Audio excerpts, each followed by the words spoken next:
Não? Nada? Vamos fazer assim. Se alguém tiver dúvida, pergunta, né? Vocês viram que... Deixa eu pegar aqui para compartilhar com vocês.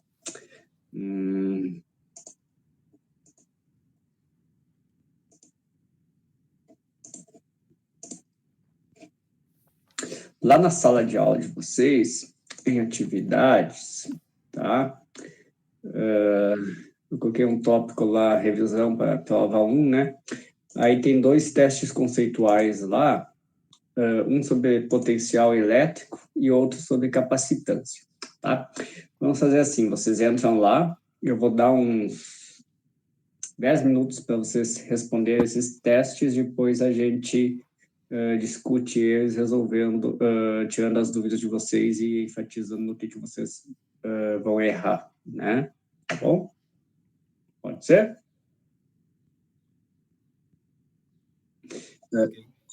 Tem 2 aqui, um de capacitância e um de potencial elétrico. Comecem pelo de potencial elétrico, tá bom?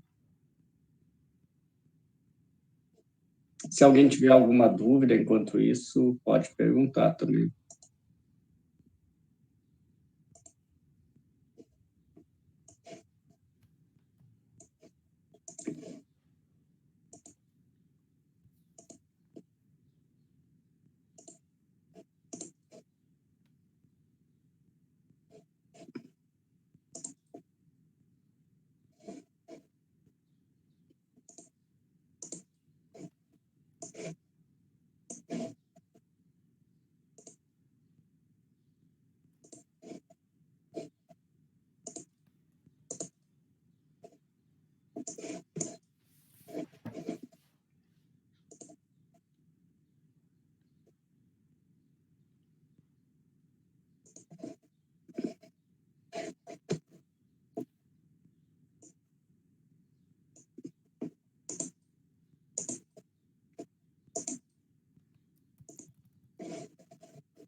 Pessoal, para quem entrou agora, tá lá na sala de aula, na página da sala de aula, no Google Sala de Aula, tem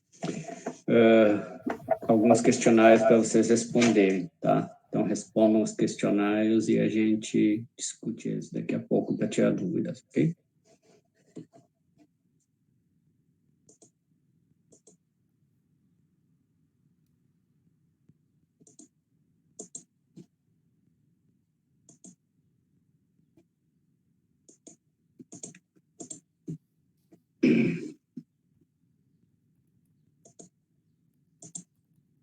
Vocês têm alguma dúvida em relação ao trabalho que vale nota? Dúvida não, professor. Acho que a maior dificuldade que eu tive, pelo menos, foi na parte escrita, que eu tô bastante dificuldade de fazer ela, porque não pode ser igual ao do livro, né? Então, esse é o Ah, problema. a questão não quero cópia do livro, né? Só isso, né? A ideia é que Se eu vocês. reescrever o que está escrito no livro com outras palavras, tá aceito, então. Mas depende do que você quer dizer, né? Com outras palavras, né? Mas a ideia é que você explique o conteúdo, né? Da forma que você entendeu, né? Então, a Beleza. ideia, a ideia é essa, que você explique o conteúdo da forma que você entendeu, né? Seguindo mais ou menos o roteiro do livro, né? Ok, ok.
Não, gatinho.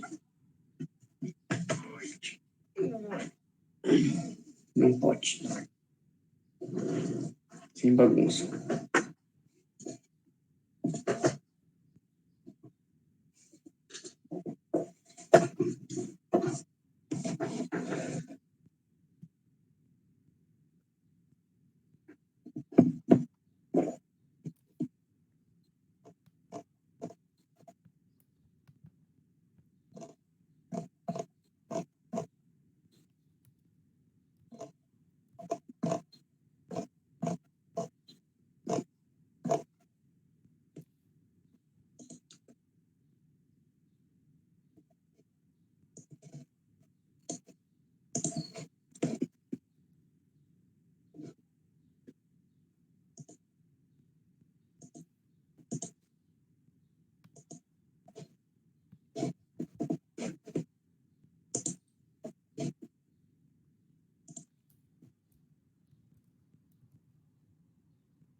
Pessoal, para quem chegou atrasado, tá? Tem duas atividades para vocês fazerem lá nos dois testes conceituais, um sobre capacitância e um sobre potencial elétrico. Façam o primeiro de potencial elétrico.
Tem um prato ali, mas daqui a pouco eu lavo. Tem um prato ali, mas daqui a pouco eu lavo. Tem um prato ali, daqui a pouco eu lavo.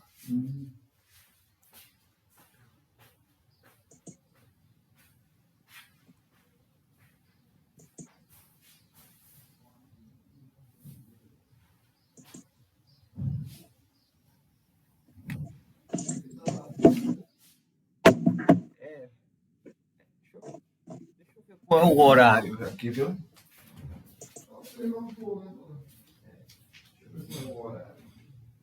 Ah, tem que horário. Não, o diretor não. É, mas eu não sei. A partir de que hora?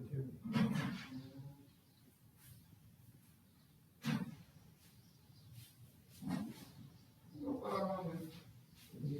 Não.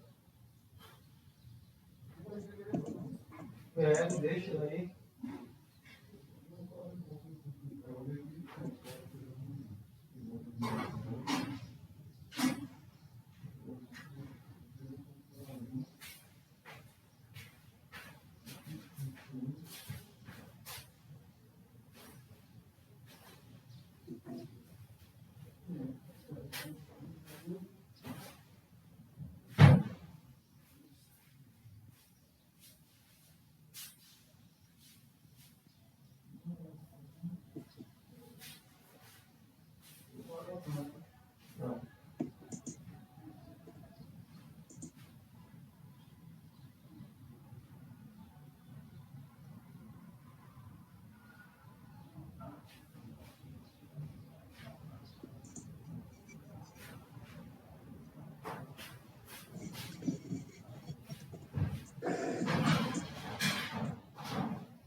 É agora a partir das 8 horas.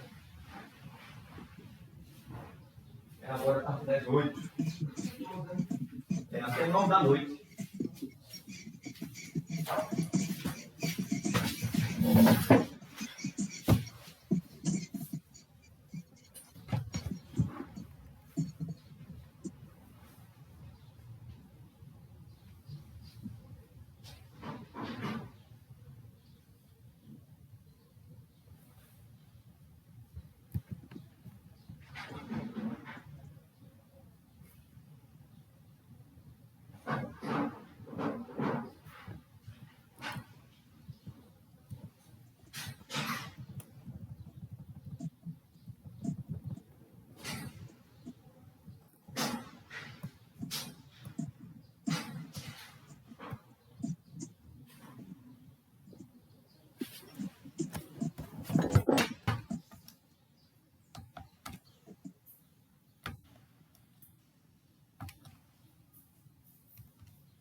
Estão respondendo as questões, pessoal? Tem só 10 respostas aqui.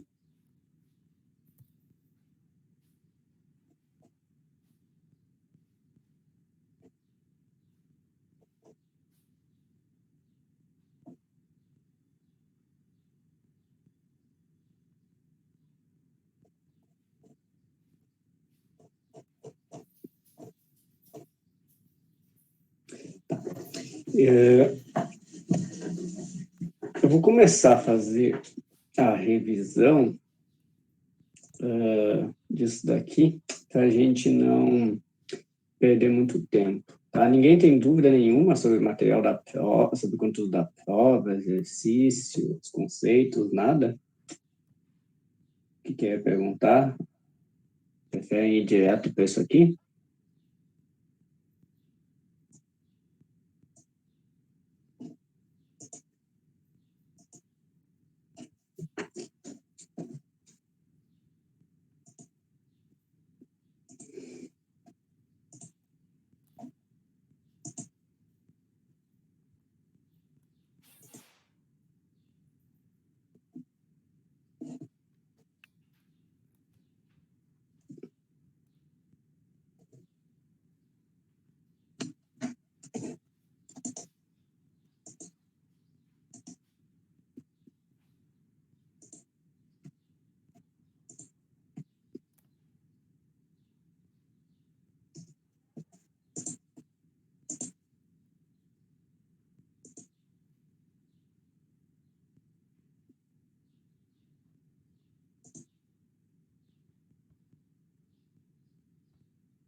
Bom, a primeira pergunta ali, a primeira afirmação, né? O potencial elétrico é um campo escalar existente nas vizinhanças de objetos carregados, né?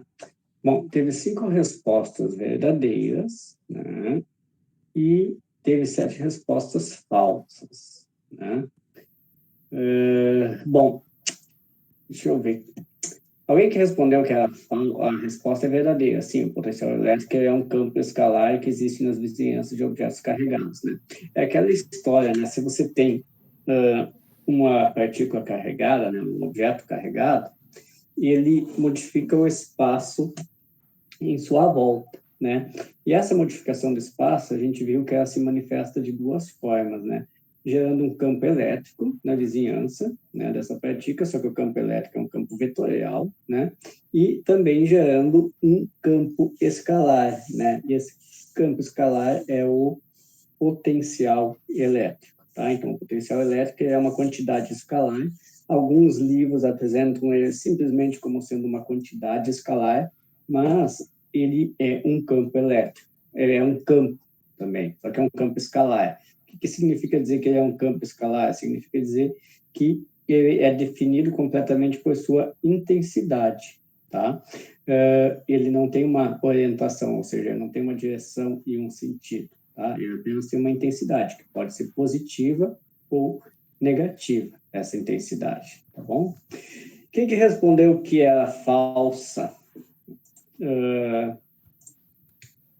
Gostaria de colocar por que responder por que colocou que era falso?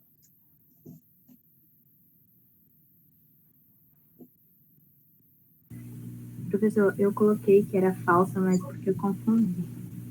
Eu estava imaginando que seria... parece que eu li que era vetorial e aí eu respondi errado. Estava escrito escalar. Entendi. Tá. Tá bom. Mais alguém que realmente achou que não era um campo escalar? Tá? Então, alguns livros vão tratar ele simplesmente como sendo uma quantidade escalar, outros livros vão tratar ele como sendo um campo escalar, tá? Os que falam que é simplesmente uma quantidade escalar, né, eles não querem entrar muito na discussão do que seria um campo escalar, tá bom? Mas ele é um campo escalar, é uma modificação que ocorre no espaço em volta da partícula, e essa modificação depende apenas de propriedades da partícula, tá bom? que no caso é a intensidade da carga elétrica dela e o sinal da carga elétrica dessa partícula. Alguma dúvida aí?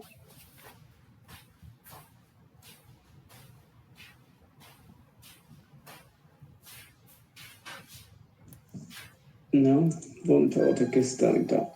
A segunda pergunta, então, é a unidade de medida do potencial elétrico no sistema internacional é o Newton por Coulomb. Tá? Essa questão, né, a pergunta 2, né, a maioria respondeu que era falso, né? Bom, agora, aí 4 pessoas responderam que era verdadeira. Tá? Vamos lembrar, então, aqui, né, se eu pensar em potencial elétrico, como é que a gente definiu o potencial elétrico? Tem 2 formas da gente definir o potencial elétrico, né? A gente pode definir esse potencial, né, como sendo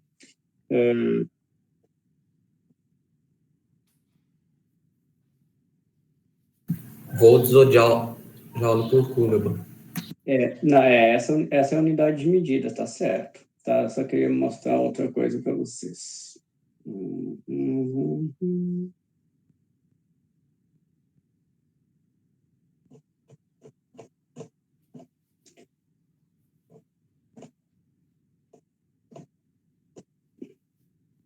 Tá? Então, como é que ele define, né?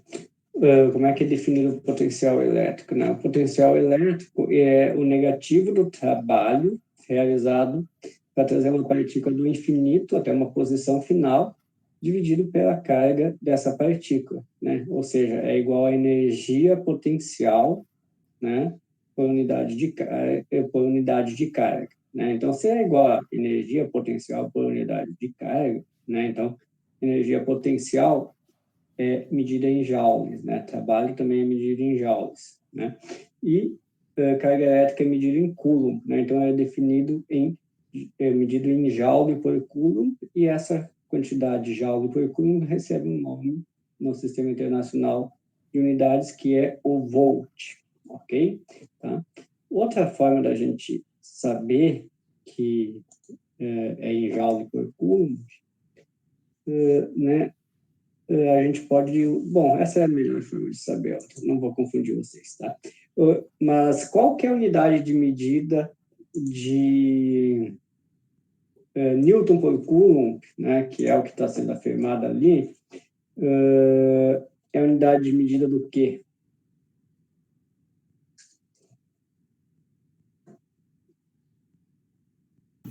De uma força aplicada sobre uma carga? Isso, uma força por unidade de carga, né? O que é força por unidade de carga?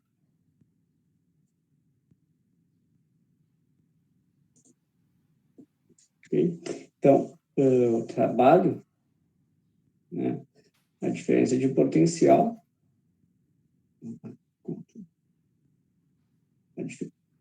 a diferença de potencial é o negativo do trabalho, né, para trazer uma partícula do infinito até uma posição dividido pela carga dessa partícula, né, ou energia por unidade de carga elétrica, né? E a unidade de potencial é o volt, né? Que a letra é representada pela letra V, ok? E 1 volt é igual a 1 joule por 1 coulomb, tá? E o que é a unidade de Newton por Coulomb? Qual é a quantidade física que se mede em Newton por Coulomb? É a unidade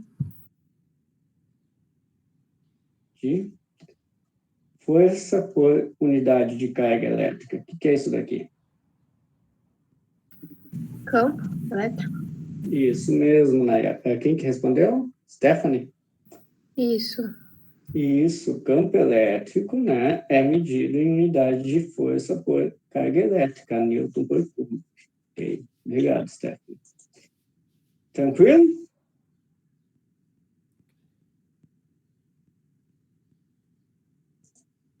vamos para outra questão. O potencial elétrico V aponta na direção de cargas elétricas negativas e para longe de cargas elétricas positivas, né? Então, 14 respostas falsas, uma como sendo verdadeira, e isso daqui é falso. Alguém... Bom, já está a resposta aí, né, para vocês, né?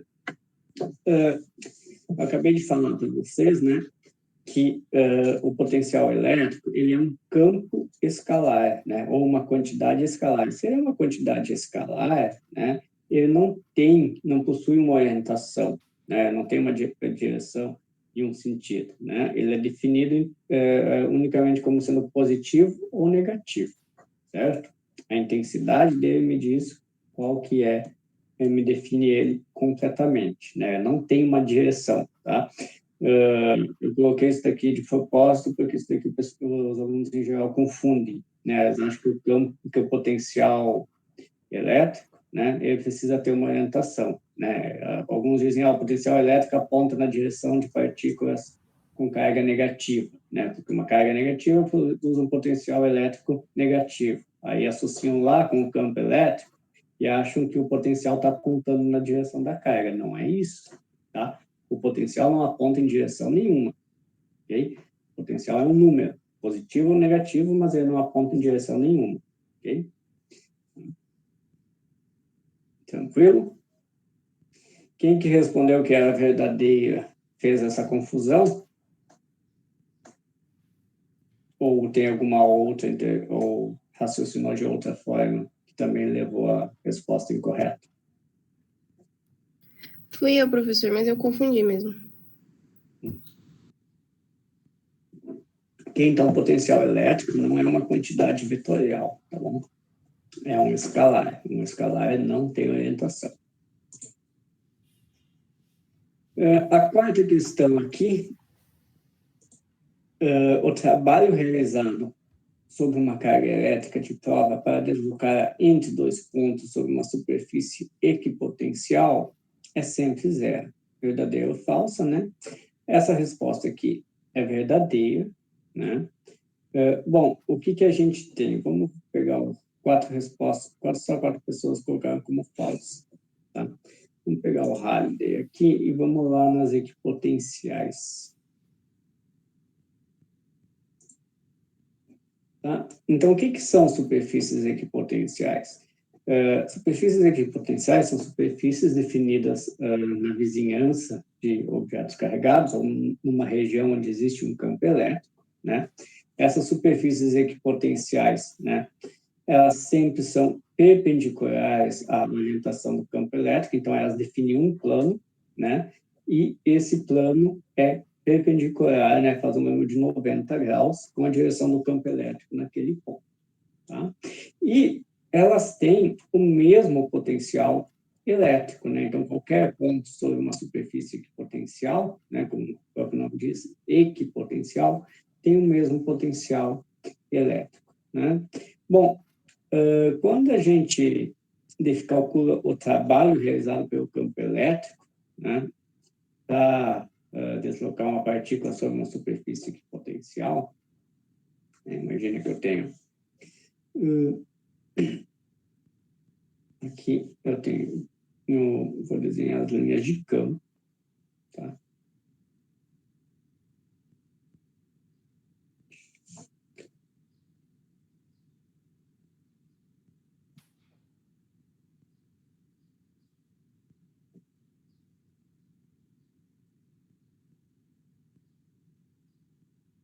Então, aqui são as linhas de campo elétrico.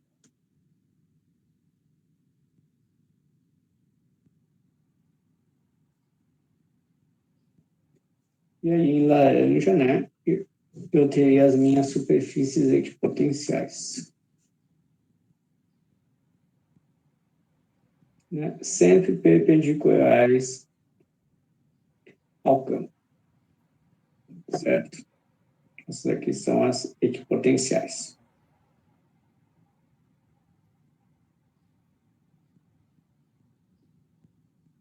Bom, se eu saio de um ponto inicial, né, aqui, e vou para um ponto final aqui.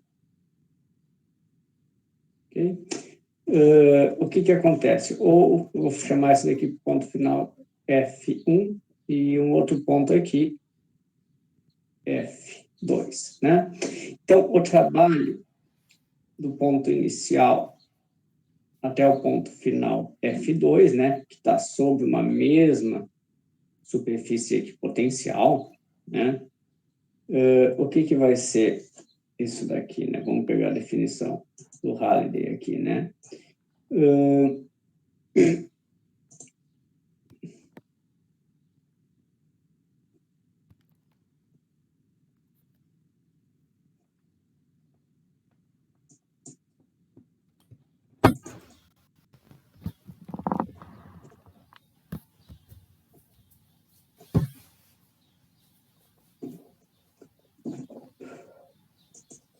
Esse trabalho, né, ele vai ser igual, deixa eu chamar assim, o trabalho vai ser infinitesimal, né, e vai ser igual à força eletrostática, ou sobre a partícula, vezes o deslocamento, ds, né.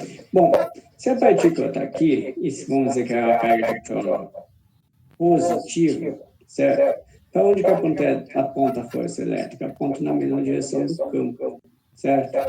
E o vetor ds, né, o produto escalar de F com ds, né, ds está para cá, né? Então, o ângulo entre eles aqui, né, é de 90 graus, né? Bom, isso daqui vai ficar igual a F ds cosseno de θ, certo? Quanto que dá cosseno de 90 graus? Dá zero, né? Okay? Então, esse trabalho, né, ao longo dessa trajetória aqui, né, vai ser igual a zero. Tá bom? Bom, e o que acontece se eu sair do ponto inicial e for para essa posição aqui? Tá? Bom, aí o trabalho vai ser simplesmente esse trabalho vai ser de I até F1, né? E vai ser a carga de teste vezes a diferença de potencial entre I e F1, certo? Ou ainda eu posso escrever ele, trabalho de I até F1, como sendo, se eu considerar elementos infinitesimais, né, F escalar ds, né?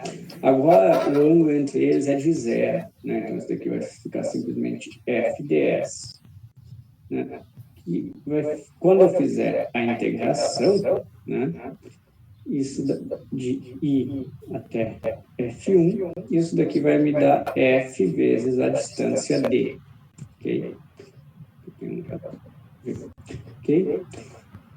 Então, não importa se eu saio daqui e dou uma volta assim, né, ou se eu vou direto, né? A quantidade de trabalho realizada para ir de um ponto inicial, de uma equipotencial até a outra, não depende da trajetória que eu sigo, né? E o trabalho realizado para me mover entre dois pontos que estão sobre a mesma superfície equipotencial, né? E ele sempre vai ser zero, tá bom? São dois conceitos aqui que a gente precisa entender. Alguma dúvida aqui?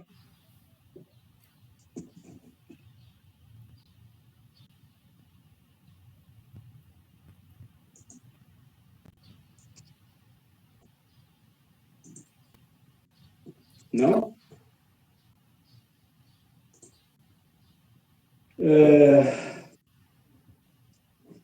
Se conhecemos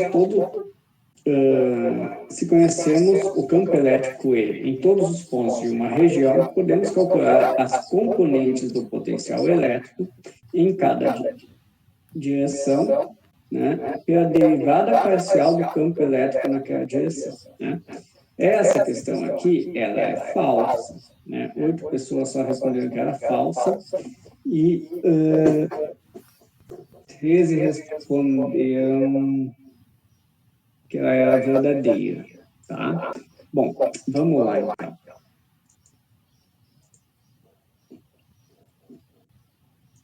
Esse daqui eu fiz de propósito para vocês errarem, tá? A ideia é que vocês errem agora e não errem na prova. Ok?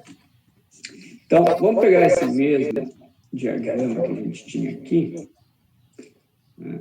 Por exemplo, um diagrama qualquer aqui, e ele está me dizendo o seguinte.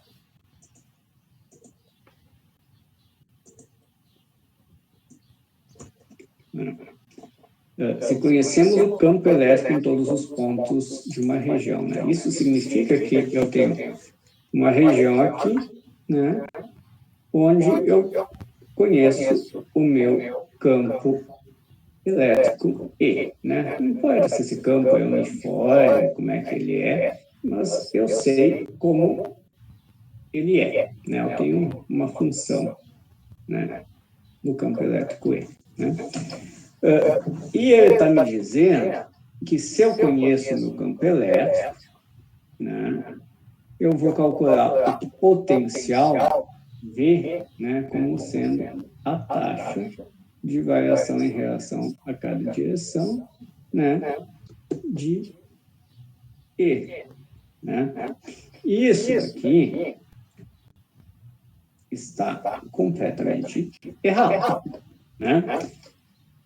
A gente pode fazer duas coisas, né? Se a gente conhece o campo elétrico, a gente define o potencial elétrico, né? Ou a diferença de potencial entre dois pontos, né? Um ponto inicial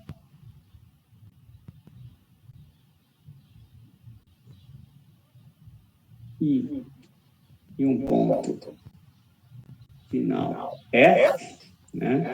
O que a gente faz, né? A gente escolhe uma trajetória que liga esses pontos, né? E o potencial elétrico, né? A diferença de potencial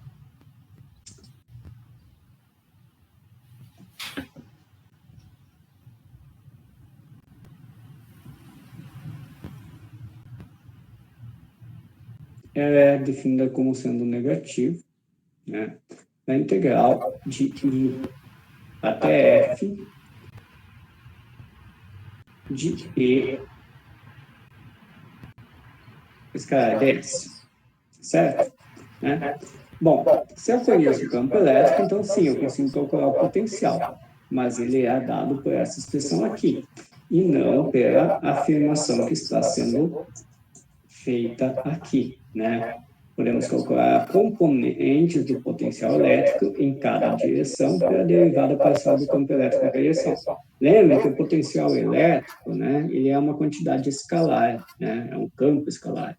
Então, ele nem tem componentes, né? O que tem componentes é um vetor, né? O potencial elétrico é só um número, ok?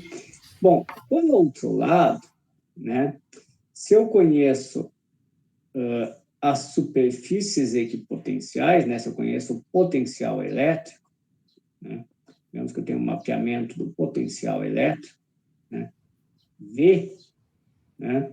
E eu quero saber o campo elétrico em um ponto qualquer, né? Bom, o campo elétrico nesse ponto aqui, ele vai ser dado, né?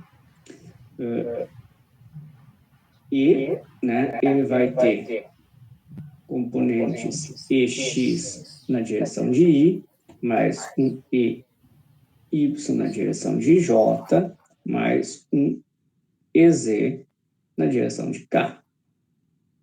Ok? Onde EX é igual ao negativo da taxa de variação em relação a X do potencial elétrico. E Y é igual ao negativo da taxa de variação em relação a Y do potencial elétrico. E EZ, né, é igual ao negativo da taxa de variação em relação a Z do potencial elétrico, né? Então, as relações são essas aqui, né? Se eu conheço o potencial elétrico, eu consigo calcular as componentes do campo elétrico. E se eu conheço o vetor campo elétrico, né, eu consigo calcular o potencial elétrico, certo?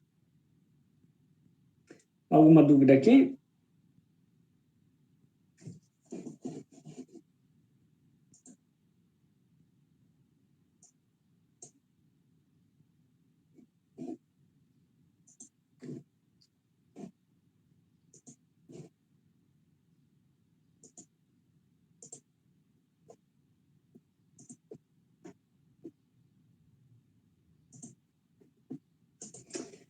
Questão 6, né? A afirmação é a energia potencial elétrica U de um sistema de partículas carregadas é igual ao trabalho que deve ser realizado por um agente externo para montar o sistema, começando com as cargas separadas a distâncias infinitas umas das outras, né? Então, essa questão é verdadeira ou falsa, né?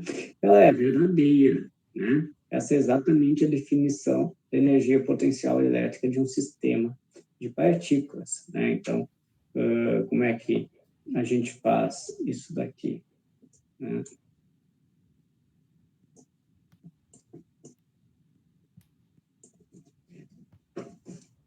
Okay. Digamos que eu tenho as partículas carregadas, né? Que vamos dizer que elas são todas positivas, okay? Né? E vamos dizer que essas distâncias entre elas, né? Aqui elas tendem ao infinito, ou seja, as partículas estão longe o suficiente uma da outra, okay? Para que eu possa considerar a interação eletrostática entre elas desprezível, tá? Bom, aí o que eu vou fazer? Eu vou pegar uma dessas duas partículas, okay? E vou trazer ela para um ponto qualquer, ok?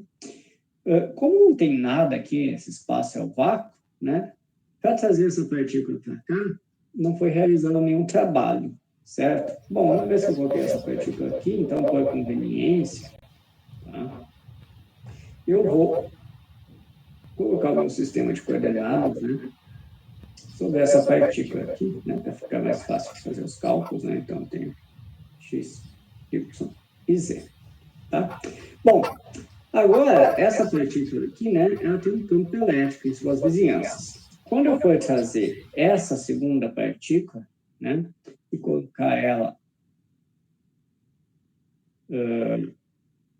numa posição aqui, certo? Vou colocar Q2 aqui. O que vai fazer? Essa partícula produz um campo elétrico.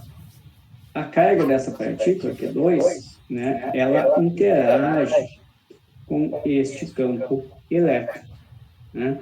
E, então, ela vai ter uma energia potencial elétrica associada a esse sistema, né? Então, eu vou ter a energia potencial da partícula 1 e 2, né? Vai ser K, Q1, Q2 sobre R12, tá? R12 é essa distância aqui, ok? Bom, então tá, montei esse sistema aqui. Agora eu vou trazer essa partícula aqui, vou colocar ela aqui. Q3. Bom, quando eu trago essa partícula para cá, à medida que ela vem se aproximando, ela vai interagir com o campo elétrico da partícula 1, e eu vou ter uma energia potencial E13, que é K, Q1, Q3 sobre R13, onde R13 é essa distância aqui, né? Mas ela também vai interagir com a partícula Q2, então vai ter uma energia potencial Q2, 3, né, que vai ser K, Q2, Q3 sobre R2, 3, onde R2, 3 é essa distância aqui, tá? Então, a energia potencial do sistema, né, é a soma das energias potenciais das partículas, né, procuradas de 2 a 2, né, e cada uma dessas energias aqui, ela vai ser igual ao trabalho, né, para trazer a partícula aqui 2, né, do infinito até a posição dela, certo? Tranquilo? Alguma dúvida aqui? Né? Quem ficou com dúvida aqui, né, é a definição de energia potencial elétrica, né? Isso está no Halliday lá no final, né? Energia potencial elétrica de um sistema de partículas, né, carregadas. Okay? Então, é essa definição aqui, né? Sistema de duas partículas, né? Cada uma das partículas vai executar trabalho sobre outra partícula e eu preciso somar, né? Então, a definição está aqui. A energia potencial total de um sistema de partículas é a soma das energias potenciais de todos os pares de partículas do sistema. Okay? E é igual ao trabalho necessário para montar esse sistema. Okay? Alguma dúvida aqui?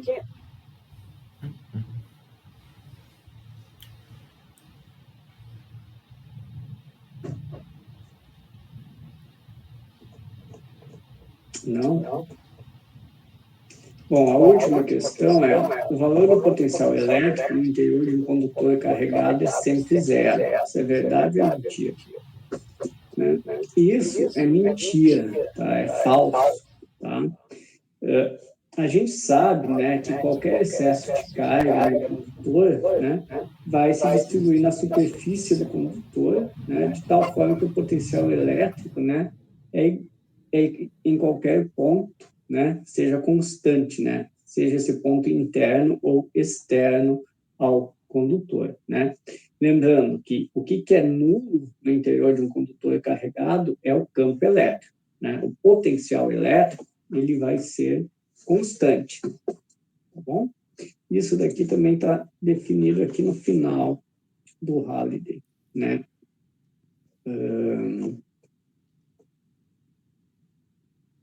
Potencial de um condutor carregado, certo? Então, ele até faz um diagrama aqui em qualquer lugar, né? Do potencial elétrico e do campo elétrico, né? Se eu pegar uma esfera de raio 1 metro, né? O potencial elétrico dentro da esfera vai ser constante, né? Do lado de fora ele cai como 1 sobre R, né? E o campo elétrico no interior da esfera vai ser zero, né? Depois ele atinge um valor máximo sobre a superfície da esfera e depois cai com 1 sobre R ao quadrado. Certo? Alguma dúvida aqui?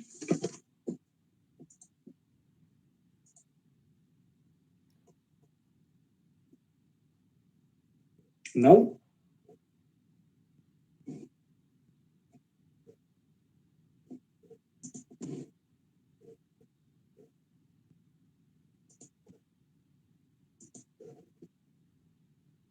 Responderam de capacitância?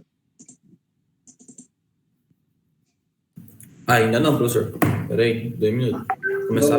Vão respondendo lá de capacitância. Se alguém quiser tirar uma dúvida, aí eu vou dar enquanto que responde. Ou eu vou fazer chamada de vocês. Mas podem tirar dúvidas também, se quiser.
Tá, vou fazer chamada, se vocês puderem abrir a câmera, eu agradeço. Aline? Não, né? Ana Carolina? Presente. Onde? Ah, aqui. Beatriz? Beatriz se encontra? Caleb?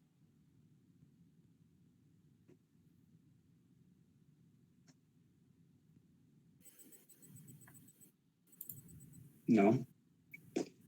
Cleisla? Também não. Crislaine? Presente. Ok. Onde Crislaine? Ah, tá. Douglas tá aí. Presente. Emily? Emily não. Felipe?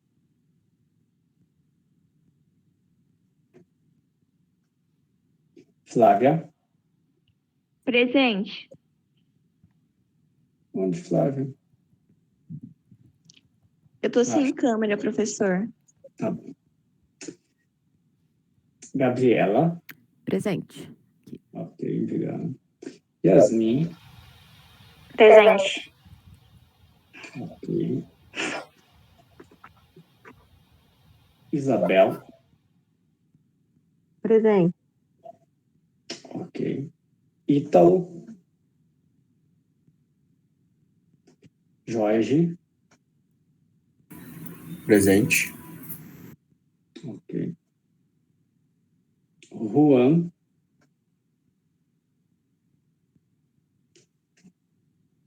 Não. Júlia? Presente. Ok. Larissa?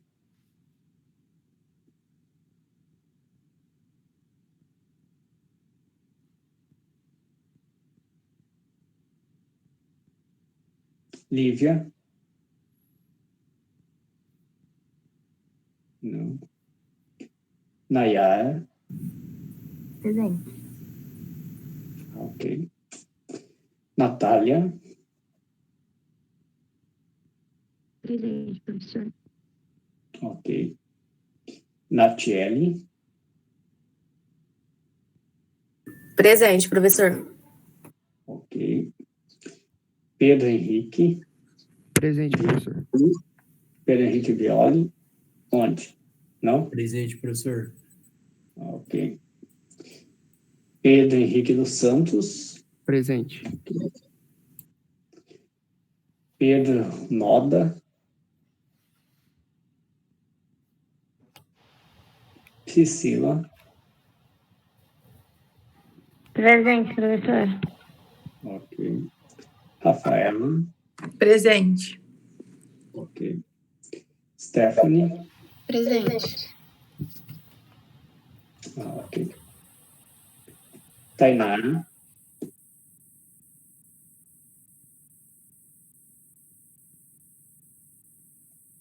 Não. Tiago? Presente, professor. Tiago Alves? Presente aqui, professor. Presente. O que é isso atrás de você? Acho que é um filtro aqui, professor. Peraí, deixa eu tirar esse trem aqui. Tiago? Não, pode deixar. É engraçado. Tiago de Lima? Tá aí. Vinícius? Presente, professor. Ok. Vitor? Presente, professor. Ok. Wallace?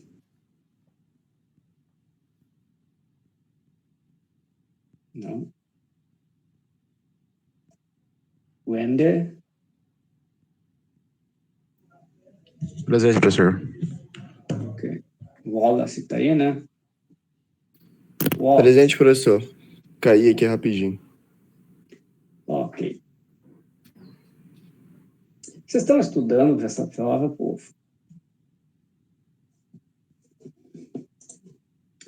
Outra trabalho já começaram a fazer? Eu vou começar hoje o trabalho. Tá bom. Estudem, né? Bom, tem mais uma semana para vocês estudar para essa prova, né? Mas não deixem para a última hora, tá?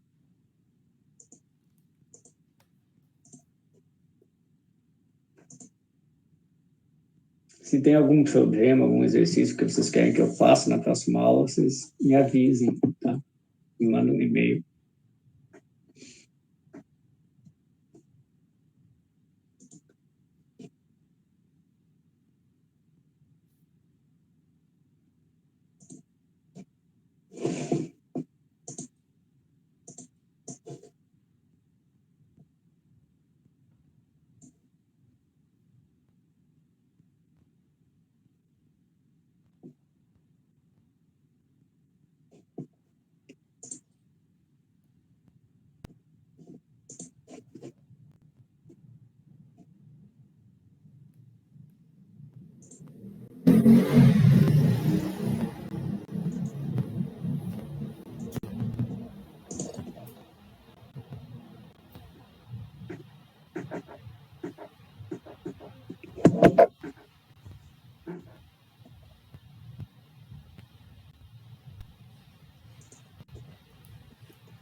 Bom, 18 pessoas já responderam as questões de capacitância, então vamos lá tentar entender elas.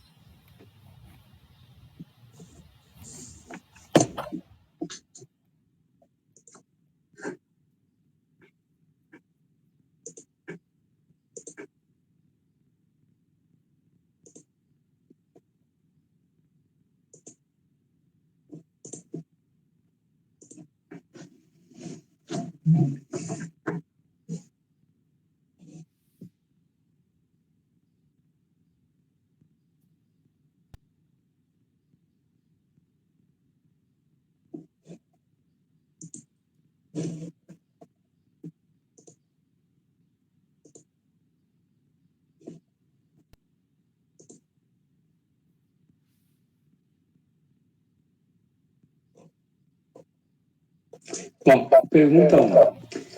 Capacitores são dispositivos usados para armazenar energia potencial elétrica, né? Então, das 18 pessoas que responderam, né, 16 falaram que é verdadeira, né, 2 falaram que é falsa e é verdadeiro, tá?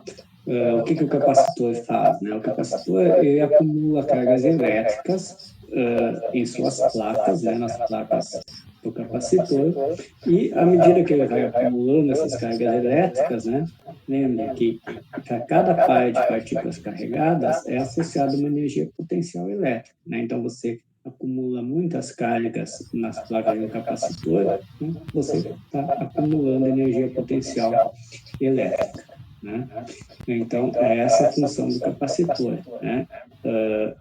A gente constrói um capacitor justamente pensando nisso, em armazenar energia potencial elétrica, né? Essa energia está associada com o sistema de partículas, né, que se formam nas placas do capacitor, né? Ou ainda está associada nas vizinhanças desse sistema de partículas, se forma um campo elétrico e a energia potencial elétrica pode ser associada a esse campo elétrico, né? A gente respondeu falso. Gostaria de explicar por que achou que essa afirmação era falsa?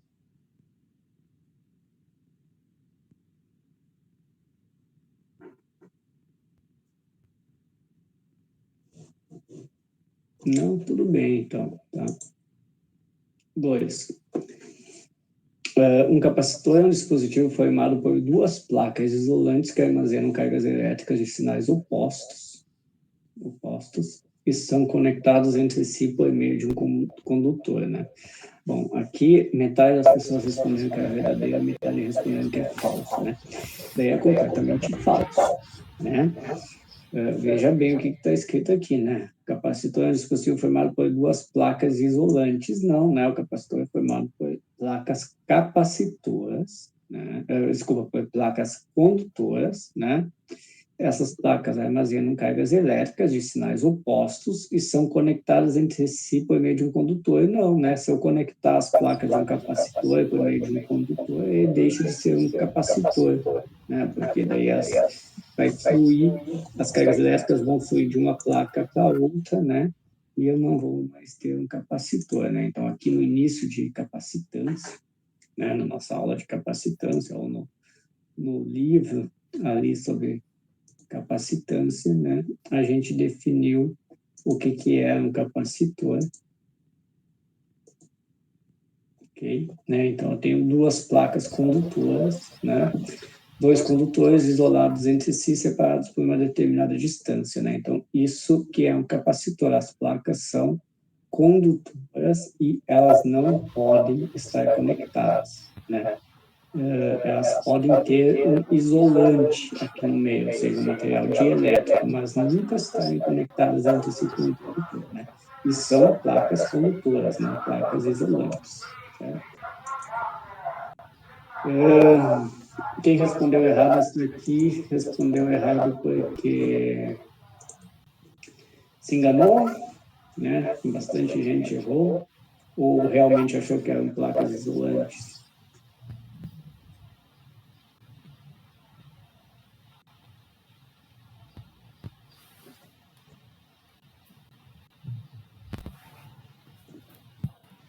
Ok, vamos para a questão 3. A unidade de medida de capacitância, um sistema internacional, é o Coulomb por volt, denominado de Farad, F. Sim, né, é verdadeiro isso daqui. Lembrem que a capacitância, né, como que ela é definida, né? Capacitância igual carga por diferença de potencial. Ou ainda, né, a gente tem que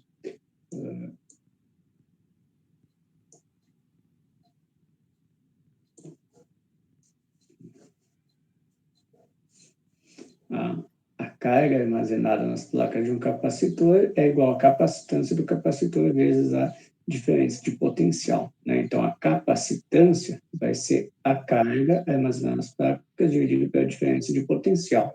Então, a unidade de capacitância, né, vai ser o quê? A unidade de carga elétrica, que é o dividido pela unidade de potencial elétrica, que é o volt, né?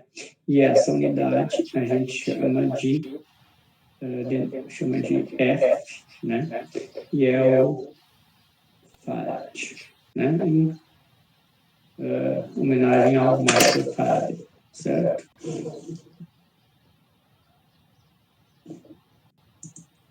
Ok? Né? Então, 4 pessoas aqui responderam que não, ok? Querem saber por quê? Não? Alguém quer dizer por que respondeu dessa forma?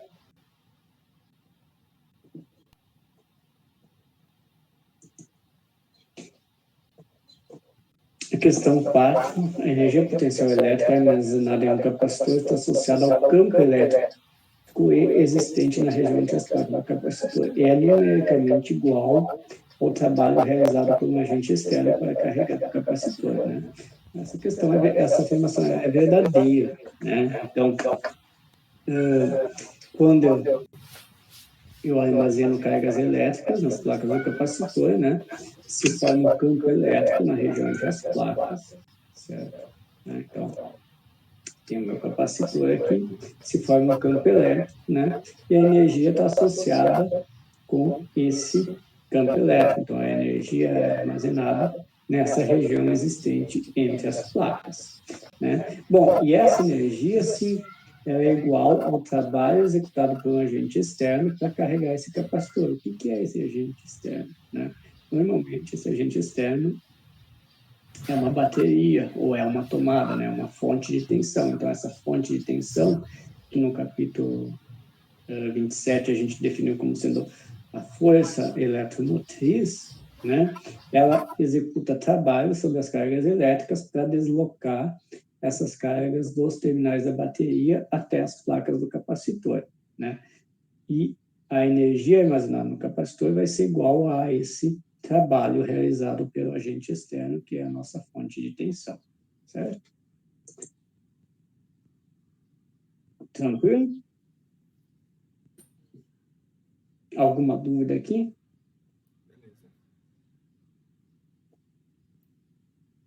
Não? Não, já vi onde eu errei, professor. Hã? Não, já vi onde eu errei. Pode continuar. Tá. Questão 5. A capacitância de um capacitor depende da quantidade de carga elétrica que ele é capaz de armazenar quando é submetido a uma diferença de potencial, tá? Isso daqui é a pegadinha que os alunos sempre erram, tá? E por isso que ela está aqui, justamente para não errarem, né? Essa resposta ela é falsa, essa afirmação é falsa, tá? Aqui a maioria de vocês colocou que ela era verdadeira, tá? Então, a ideia é justamente essa, é corrigir o erro agora, para vocês não errarem na prova, né? Lembrem o seguinte, né? A capacitância, né, depende da carga que o capacitor armazena quando é submetido a uma diferença de potencial. Não, tá? Bom, se eu conheço a carga do capacitor e eu sei a diferença de potencial entre as placas, isso me permite determinar a capacitância dele, tá? Mas essa capacitância, né? Lembre que um capacitor de placas paralelas, quando a gente calculou a capacitância, a gente chegou na conclusão que essa capacitância era Y0 A sobre D, né? onde A é a área das placas, né? E D é a distância entre as placas, né? Depois a gente calculou para outros capacitores, né? E para todos os capacitores, né? A capacitância é definida pela geometria do capacitor, né? Sempre no capacitor esférico entrava o raio da esfera interna, o raio da casca esférica externa. No capacitor cilíndrico, a mesma coisa, né?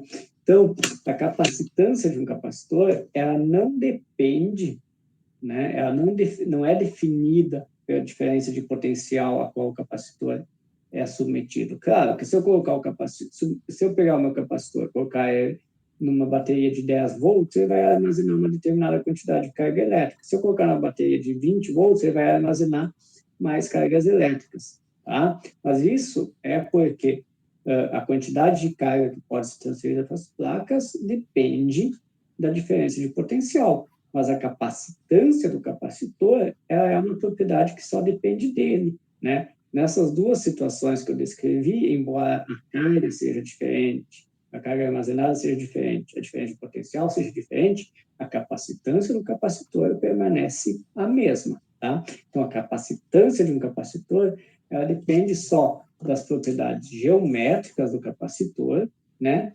E do meio onde o capacitor está inserido, né? Lembra que Y0 é a permissividade elétrica do vácuo, né? Se eu colocar um dielétrico na região entre as placas, vai aparecer um kappa vezes Y0 aqui, né? Por quê? Porque o meio onde o capacitor está inserido se modificou. Então, a capacitância depende só do material que tem na região entre as placas do capacitor e da geometria desse capacitor, tá bom? O que vai depender da diferença de potencial é a quantidade de carga que eu consigo armazenar, né? Porque se eu aumentar a diferença de potencial, eu aumento a carga elétrica, ok? Mas a capacitância, ela não muda, certo? Alguma dúvida aí?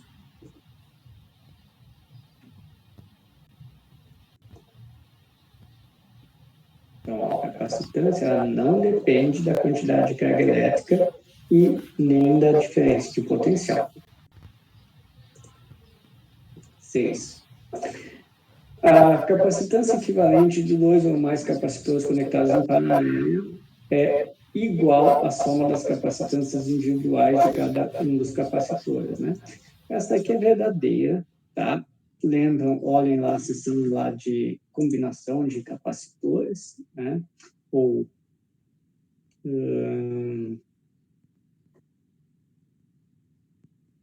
capacitores em série e em paralelo, né? Se vocês olharem lá, né? Nos capacitores em paralelo, né? Que são capacitores em paralelo. Capacitores em paralelo são quando eu tenho vários capacitores, né? Todos conectados a uma mesma fonte de tensão, né? E também conectados entre si. Nessa situação, né, a capacitância equivalente é a soma das capacitâncias individuais, né? Capacitores em série são capacitores conectados dessa forma aqui, né? Apenas um dos terminais das placas do capacitor, né? E a última placa desse capacitor aqui são conectadas à bateria, né? Nessa situação aqui de capacitores em séries, né, são os inversos das capacitâncias que se somam, né? Os capacitores em paralelo, a capacitância equivalente, né, é a soma das capacitâncias individuais, né? Nos capacitores em série, é 1 sobre a capacitância equivalente, que vai ser igual à soma de 1 sobre as capacitâncias individuais, certo? Então, dei uma revisada nisso daqui. Tá? Provavelmente não cobre isso daqui na prova, tá? Mas dei uma revisada igual. Alguma dúvida aqui? 7. Quando a região no interior de um capacitor é preenchida com material dielétrico, né, ou um isolante, a sua capacitância diminui, né? Essa resposta é falsa, tá? A maioria das pessoas acertou, ok? A capacitância aumenta por um fator K, né, que é a constante dielétrica do material, né? Então, a gente discutiu isso, né, lá em capacitores com dielétrico, né? Capacitores com dielétrico, né? Então, quando eu coloco um dielétrico, né, que é um material isolante na região entre as placas de um capacitor, né, a capacitância do capacitor aumenta por esse fator K, né? Esse fator K a gente chama de constante dielétrica, né, do material, né? E epsilon zero, né, a permissividade elétrica deve ser substituída por K vezes epsilon zero, né? Então, o que acontece, né? Se eu preencho o capacitor com material dielétrico, né, o campo elétrico na região entre as placas, né, ele vai diminuir. E essa diminuição do campo elétrico, ela está associada com um campo elétrico induzido que surge devido à polarização das partículas das moléculas do dielétrico, certo? Então, quando essas partículas são polarizadas, né, se forma um campo elétrico em oposição ao campo elétrico, né, devido às placas do capacitor, né? Isso faz com que a capacitância do capacitor aumente, tá bom? Alguma dúvida aí?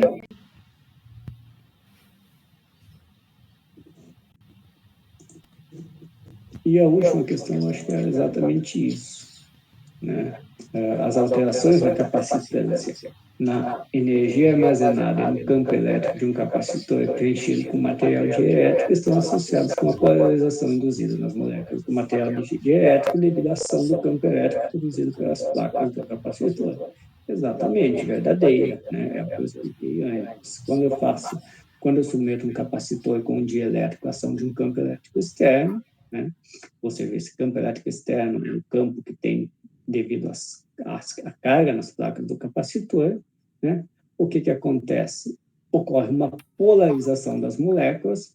Essa polarização tem como resultado um campo elétrico que se opõe ao campo original das placas do capacitor, né?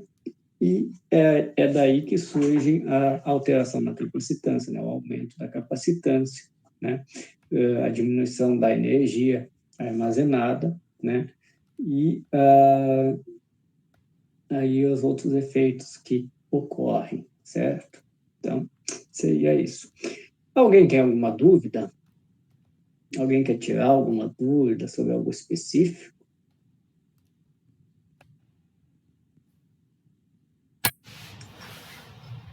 Vocês estão muito... Eu queria... Eu tenho uns exercícios que eu travei do Halliday. Daí eu vou mostrar. Não entendi o que você falou. Eu travei em alguns exercícios do Halliday. Daí eu queria que o senhor depois tirasse algumas dúvidas, mas eu vou mandar por e-mail. Porque... Tá bom. Nayara, né? Manda por e-mail, aí eu faço na próxima aula, tá bom? Eu vou colocar mais alguns testes conceituais aqui para vocês sobre campo elétrico, sobre lei de Gauss e sobre corrente elétrica, tá? Aí vocês façam isso até quinta-feira, e aí na quinta-feira eu vou tentar resolver os problemas que me enviarem, né, que tiverem dúvidas, né, e discutir essas outras testes conceituais que eu vou colocar para vocês, tá? E resolver dúvidas de vocês, tá bom? Desculpa, na terça-feira, na quinta-feira é a nossa trompa, né? Certo. Tá. Se alguém tem alguma dúvida que quer tirar agora, a gente tem mais uns 5 minutinhos, né? Não sei se dá para resolver problemas, mas dúvidas conceituais eu posso tirar e posso tentar resolver.